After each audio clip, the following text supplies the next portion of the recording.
ഇന്ന് പെരുന്നാളായിട്ട് അപ്പുറത്തെ വീട്ടിലെ ആന്റി ബിരിയാണി കൊണ്ടുവരുമല്ലോ. ഡിങ്ക ഡിങ്ക. സമയം എത്രയായി? 12 മണിയായോ? കൊണ്ടുവരാൻ സമയമായല്ലോ. ഇനി അഥവാ കൊണ്ടുവരൂല്ലേ? എല്ലാ പ്രാവശ്യവും കൊണ്ടുവരുന്നതല്ലേ, അപ്പൊ ഈ പ്രാവശ്യം കൊണ്ടുവരാതിരിക്കത്തില്ല.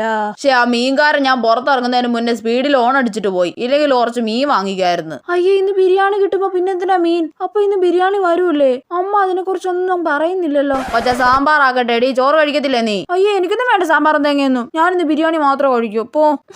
എടി, സാമ്പാർ വെക്കട്ടെ, നീ ചോറ് കഴിക്കത്തില്ലേന്ന്. അമ്മ, ഇന്ന് പെരുന്നാളായിട്ട് അപ്പുറത്തെ ആന്റി ബിരിയാണി കൊണ്ടുവരത്തില്ലേ? ആഹാ മോൾ, അതും കാത്തി ഇവിടെ ജനലിന്റെ അടുത്ത് വന്ന് ഒളിച്ചു നിൽക്കുവാണോ? അവർ ഈ പ്രാവശ്യം കൊണ്ടുവരത്തൊന്നുമില്ല. മര്യാദയ്ക്ക് സാമ്പാർ കൂട്ടി ചോറ് കഴിക്കാൻ നോക്ക്. അല്ല പിന്നെ. എനിക്ക് ബിരിയാണി വേണം, ഞാൻ കുറെ ആഗ്രഹിച്ചതാ.